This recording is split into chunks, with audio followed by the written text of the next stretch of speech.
Fan बंद करके रख दे इसको भी। या मुझे लाजमी भेजना है सर को। छोड़ दे, बाद में करिए। नहीं कर सकता, शेयर हो जाएगा। ये पिछली वीडियो में बताया था कौन सा टॉपिक चल रहा था, लैप्लास डेरिवेशन वाला टॉपिक। इसमें हम लोगों को कुछ फार्मूलाज दिए हुए थे जो पहले दिखाए थे, मैं दोबारा दिखाता हूँ। ये वाले फार्मूलाज हैं, सेकंड डेरिवेटिव का क्या होगा, फर्स्ट डेरिवेटिव का क्या होगा, फार्मूलाज हम लिखेंगे। सबसे पहले taking Laplace on both side करेंगे, यहाँ पर भी लैप्लास लेंगे, यहाँ पर भी लैप्लास लेंगे। सेकंड डेरिवेटिव पे लैप्लास लगाया, -6 एज इट इज़ आ गया, लैप्लास लगा दिया फर्स्ट डेरिवेटिव पे, +9 एज इट इज़ आ गया, लैप्लास लगा दिया y पे, इज इक्वल्स टू आया, लैप्लास लगाया t² पे। अब यहाँ पर मैंने ये क्या करा है, असल जो है ना हमें देखना होता है राइट हैंड साइड को। लेफ्ट हैंड साइड पे तो हम फार्मूलाज पुट करके वाई को अलग कर देते हैं, लेकिन राइट हैंड साइड पे ना हमने जो जितना पीछे भी पढ़ा है ना सब कुछ, वो राइट हैंड साइड पे अप्लाई होना शुरू हो जाता है स्टार्टिंग से ही। तो होता ये, यहाँ पे कोई चीज़ रख दे रकम, हाँ, होता ये है कि अब इसने कहा था एक्सपोनेंशियल के फंक्शन के साथ या टी के फंक्शन के साथ कभी भी एक्सपोनेंशियल आ जाए तो हम फंक्शन को शिफ्ट कर देते हैं, उसकी पावर को शिफ्ट कर देते हैं। पढ़ाया था ना, तो उसमें क्या करा, t² ऐसे ही आ गया, एक्सपोनेंशियल के फंक्शन को शिफ्ट करेंगे तो s टेंस टू s -3, -3 क्यों लिखा मैंने, क्योंकि इसकी पावर 3 थी। और साइन नेगेटिव इसलिए किया क्योंकि नेगेटिव साइन ही आएगा, अगर यहाँ नेगेटिव होता ना तो यहाँ प्लस साइन आ जाता, इन्वर्स कर देंगे। हाँ, s - a होता है, s tends to s - a होता है, ये सही है फॉर्मूला, s - a होता है। अगर यहाँ -3 होता तो s tends to s minus, फिर ब्रैकेट में -3 होता तो वो प्लस हो जाता। खैर, इसको शिफ्ट कर दिया हमने। अब लैप्लास ऑफ सेकंड डेरिवेटिव का हम लगाएंगे फार्मूला जो था s², हाँ डबल डेरिवेटिव, तो s² ys, ये कैपिटल ys लिखेंगे, पहले लेटर हम कैपिटल लिखते हैं, माइनस का s y0 माइनस का y'0, ये सेकंड डेरिवेटिव लैप्लास का फार्मूला लगा यहाँ पर, -6 ऐसे ही आ गया, ये फर्स्ट डेरिवेटिव का फार्मूला लगा, सही है, यहाँ पर लगा, +9 ऐसे ही आ गया, और लैप्लास ऑफ y हमने कैपिटल ys लिख दिया, इज इक्वल्स टू के बाद लैप्लास ऑफ t² क्या होता है, सिंपल t² का लैप्लास फैक्टोरियल वाला फार्मूला याद होगा, वो लगा 2 फैक्टोरियल डिवाइड बाय s की पावर n+1, यानी n factorial divided by s की पावर n+1, वही चीज़ हमने करी यहाँ पर। उसके बाद s की पावर 3 होगी, -3 होगी, -3 नहीं 3 होगी, सिंपल n+1 होता है ना, हाँ, तो 2 + 1 3 हो गया। ठीक। अब ये एज इट इज़ आ गया, यहाँ पर जो हमें वैल्यूज़ दी गई है ना, y0 की और y फर्स्ट डेरिवेटिव 0 की जो वैल्यू दी हैं वो हम पुट कर देंगे जहाँ जहाँ ये वैल्यूज़ आ रही हैं।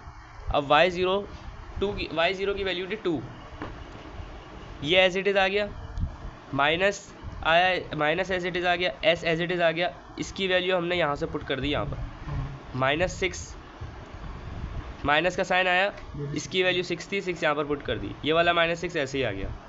अब ये वाला -6 ना अंदर पूरी वैल्यू से मल्टीप्लाई हो रहा है, तो मैं हाथ के हाथ मल्टीप्लाई करके वैल्यू भी उतार देता हूँ, तो 6s ys हो गया, इससे मल्टीप्लाई होने के बाद फिर माइनस प्लस हुआ, माइनस प्लस होना चाहिए था, ये प्लस क्यों नहीं हुआ यहाँ पे, ये माइनस प्लस होगा, फिर 6 से मल्टीप्लाई होगा, हाँ सॉरी 2, इसकी वैल्यू 2 है, तो जब 6 2 से मल्टीप्लाई होगा, 6 जब 2 से मल्टीप्लाई होगा 12 आ जाएगा, +9 ऐसे ही आ गया। उसके बाद इज इक्वल्स टू, इसमें हमने ये स्टेप क्या करा है, हाँ, ये s बराबर है s-3 के, तो यहाँ पर हमने s की जगह s, हाँ, लिमिट पुट करी है, क्या लिख दूँ, वीडियो खुली हुई है, लिमिट पुट कर रही है खाली, अच्छा लिमिट पुट कर दी। अब यहाँ से y वाली कैपिटल ys वाली जो टर्म है उसको अलग करेंगे, हाँ बता दी, टर्म को अलग करेंगे, कैपिटल ys को अलग करेंगे और बाकी सारे को राइट हैंड साइड पे भेज देंगे। यहाँ से ys को मैंने डायरेक्ट कॉमन लिया, यहाँ से और यहाँ से कॉमन लिया, तो इसमें से क्या बचा s², इसमें से क्या बचा -6s, इसमें से क्या बचा +9, बाकी जितनी भी टर्म है उसको उधर भेज देता हूँ, बताता हूँ अभी। इस वाली टर्म को वहाँ भेज दिया, 2s हो गया, इस वाली टर्म को वहाँ भेज दिया, तो प्लस आना चाहिए था, असल में ये जब इससे वो होगा क्या ऐड होगा या सब्ट्रैक्ट होगा, जो भी होगा, ये प्लस का 12 अगर मैं उधर जाके माइनस का 12 कर दूँ तो माइनस का 6 ही आना आंसर फिर भी, तो खैर तो डायरेक्ट इसे सॉल्व करके उधर करा तो -6 आ गया, ये ऐसे ही आ गया। उसके बाद इसका कॉमन फैक्टर लिया हमने, मतलब जो भी मिडिल टर्म ब्रेक करते हैं हम, मिड टर्म ब्रेक करने के बाद दोनों फैक्टर हमारे पास सेम बन रहे थे, एस माइनस थ्री, तो मैंने एस माइनस थ्री का होल स्क्वायर कर दिया। समझ आई ये बात? हाँ ये बात समझ में आ गई। 9 का तुमने अंडर रूट लिया तो आंसर 3 आ गया, एस का अंडर रूट लिया तो आंसर एस स्क्वायर का अंडर रूट लिया तो आंसर भाई यहाँ पे जो खैर सही है, हाथ हटा।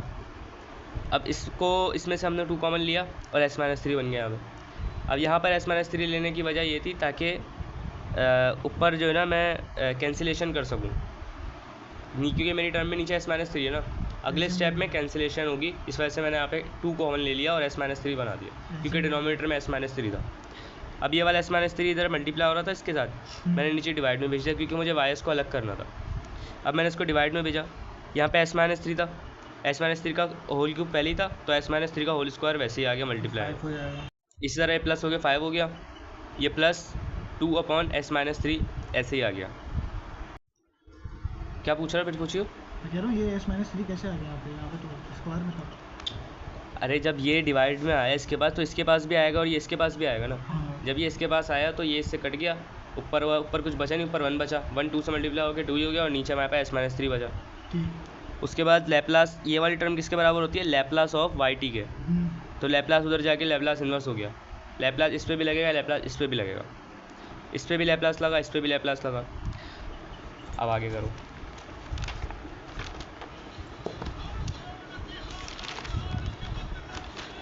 हाँ, जब पीछे वाली टर्म पे लैप्लास लगाया तो हमारे पास ये बना और इस वाली टर्म पे लैप्लास लगाया तो ये बना। खैर ये वाली बात मैं भी समझाता हूँ, ये थोड़ी कॉम्प्लिकेटेड है।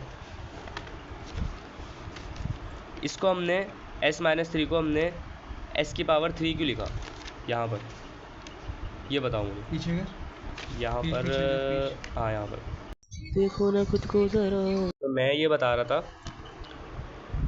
कि ये जो चीज़ आगे आई है ना, ये गलती करी है मैंने यहाँ पर, इसकी पावर होगी 5,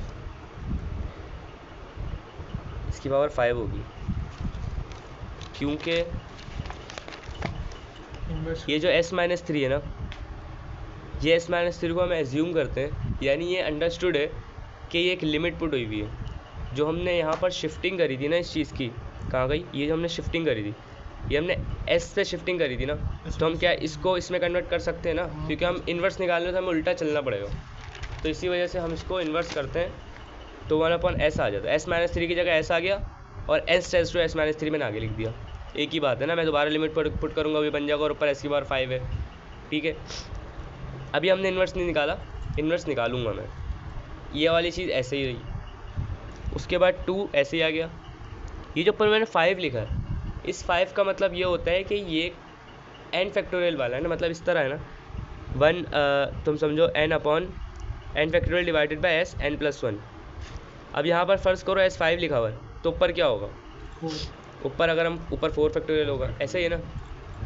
इसी तरह ऊपर जब हम इसको उल्टा निकालते हैं ना, इसका इन्वर्स, जब इसका इन्वर्स निकालते हैं तो ऊपर हम लिखते हैं t, डिवाइड में आता है 4 फैक्टोरियल जो हमने निकाला है, 4 फैक्टोरियल 2 एज इट इज़ आया, ई की पावर हमने क्या लिख दी, जो हमने शिफ्टिंग करी थी वो हमने ई के साथ लिख दिया। इन्वर्स कर रहे हैं ना हम, दोबारा से उल्टा कर रहे हैं, सवाल बना रहे हैं एक तरह से। हाँ तो ये हो गया +3 प्लस 2 ऐसे ही आया, इसका वही जैसे हमने इसका करा था वैसे ही इसका आ गया 3t। उसके बाद इसको हम सिंप्लीफाई करेंगे, यानी इस वैल्यू को सिंप्लीफाई करेंगे तो हमारे पास 12 आएगा। अच्छा, इसमें हमने 4 फैक्टोरियल निकाल के डिवाइड बाई 2 करेंगे। यहाँ पे हमने एस पुट क्यों नहीं करा? यहाँ पर एस पुट क्यों नहीं करा? यहाँ पे एस पुट करोगे तो भी यही बनेगा e की पावर 3t। यहाँ पे भी हमने लिमिट पुट करी है दोबारा, यही इन्वर्स नहीं की ना, ये तो बोल। हाँ तो ख़त्म हो गया सवाल यहाँ पे। सही है, ठीक है।